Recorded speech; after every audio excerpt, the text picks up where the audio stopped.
Well,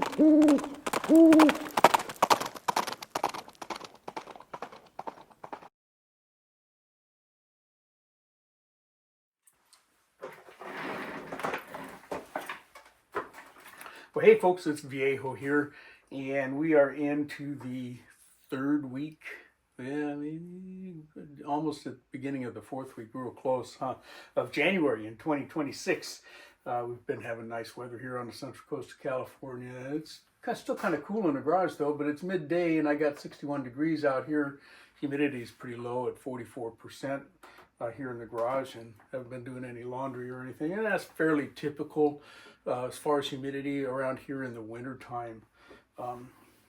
Dry conditions except when it's raining. All right, hey, this is episode 71 of Free the Few, and my Free the Few series is about me gathering up small containers of bullets that are over here on the shelf that maybe have less than 100 rounds still in them, and getting those out to the range and getting some target practice in before I get too excited about casting up anything else. This week what I've got for you is this bullet right here. This is the RCBS 357-180 SIL.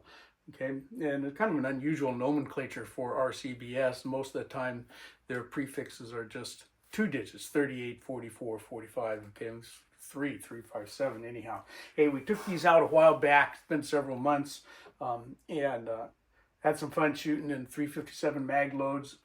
And that's what we're going to do again today. We're going to finish off that container of bullets. Those we had done on the RCBS lubricizer instead of powder coating. And so today we'll get them loaded up and go shoot.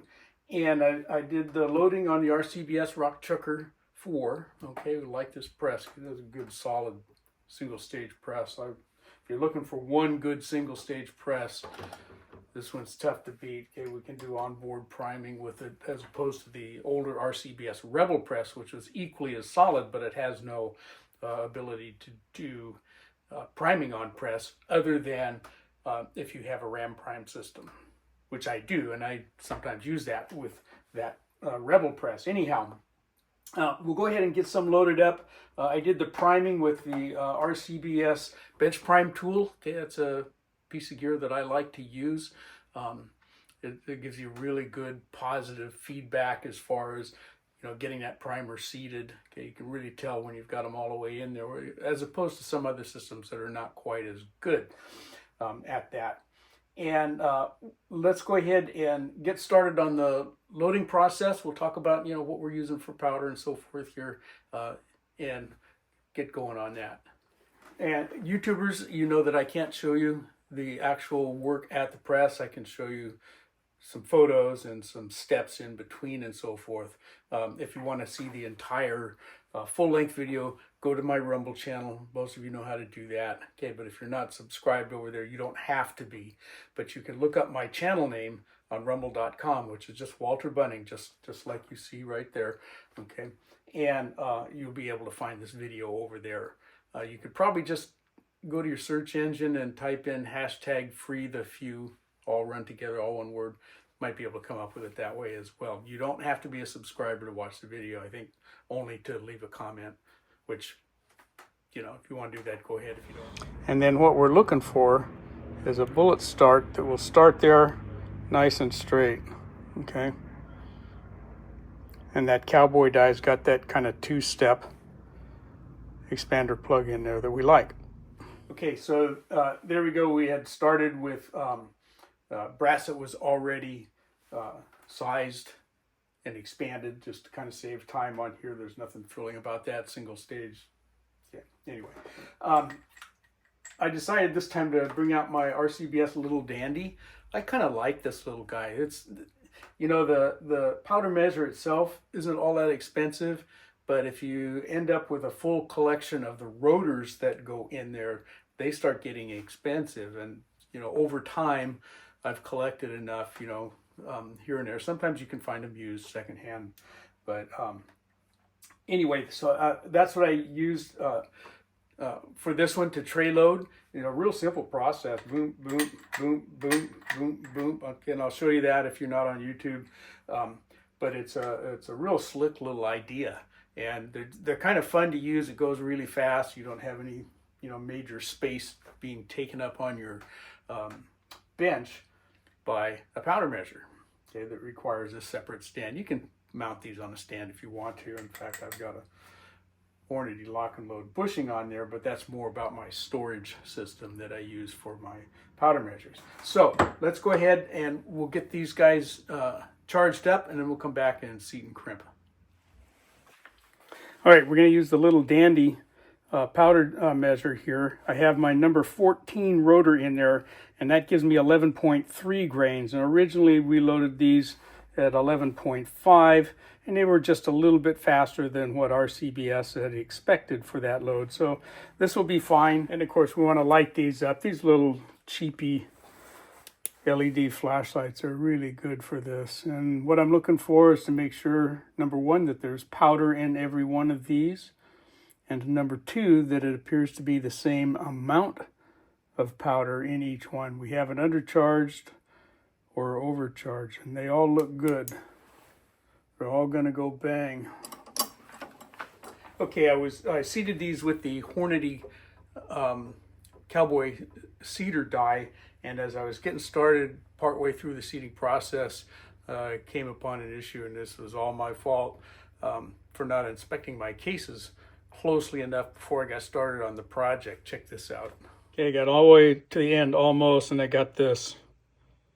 See, that is seated the same as the rest of them. Why is that crimp groove so short in that case?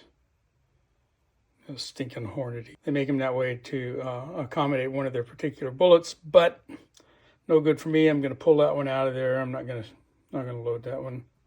To load it, I don't even have enough room in that crimp groove to bend the case mouth over into it. I could seat it deeper, but that's going to give me pressure increase. So I'm just going to pull it. So I knocked that primer out, and it's now in my little jar of WD-40, and that'll go up on the shelf up here, and it'll just sit there until it gets full enough to dump. A week or so in there, and that stuff, that primer is completely denatured. And as for this Hornady case, adios. Don't want you. Sorry, bud.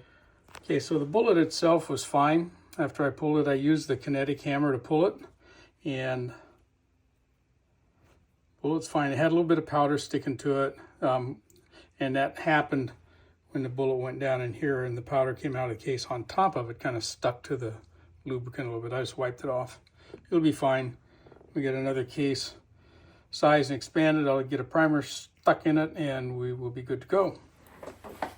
All right, anyway, yeah, I don't like those Hornady cases, and somehow it had gotten mixed in with my other nickel-plated cases that I was using for this project, but when I come across those, I toss them. I've never kept those around. You could cut them down and use them as a 38 special case or something, but it's not worth it. I just toss them when I end up with them. You pick them up at the range sometimes and not paying close enough attention. Anyhow, okay, so then we moved on to the crimp phase, and I used my RCBS Cowboy cedar die to do the roll crimp on these. And again, YouTubers, I wish I could show you that, but I can't. I'll show you the little bits here and there as we keep going.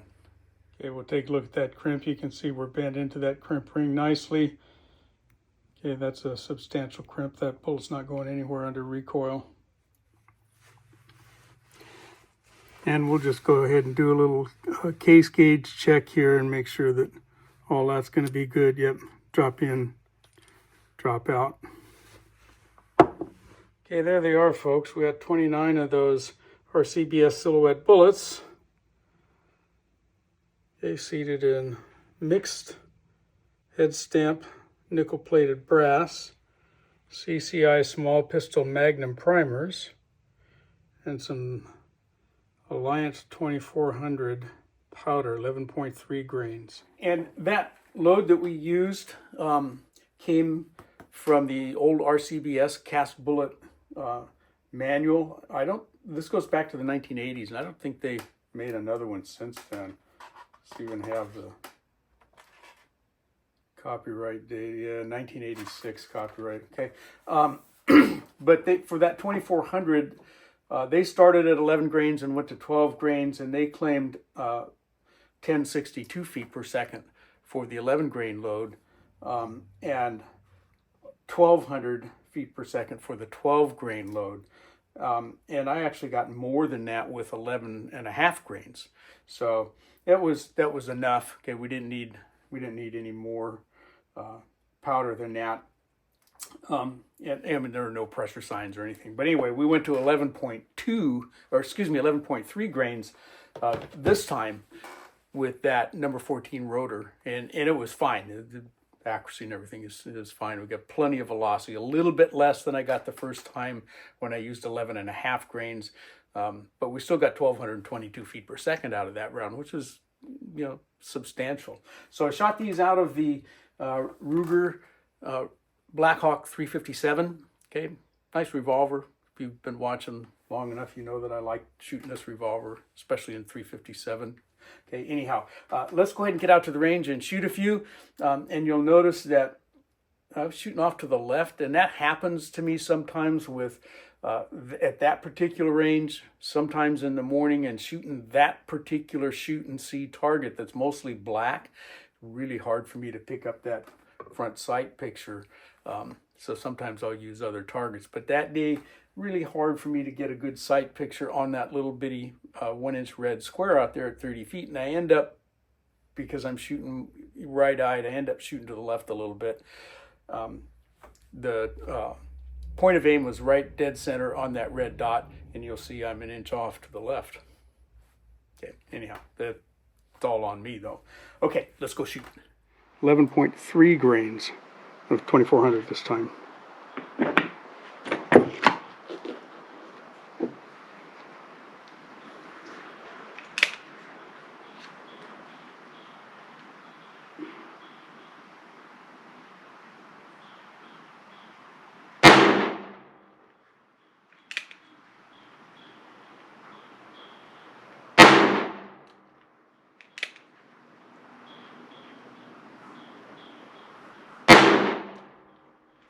Went high.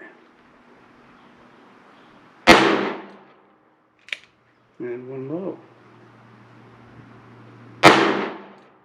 Right in the middle.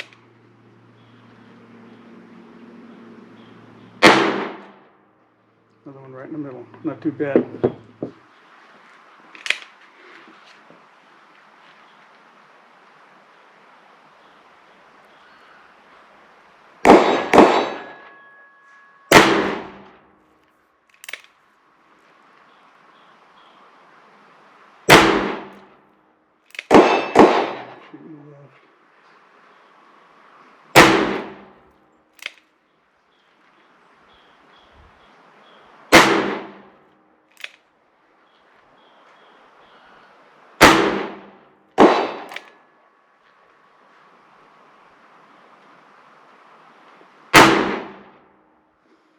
All right, here's that first group. Got 4 right there in the middle, one high, one low. And shooting to the left today, and I think it's my sight picture. I don't think the sights are misaligned, is what it is. And there's that second group, a little bit better, still kind of off to the left.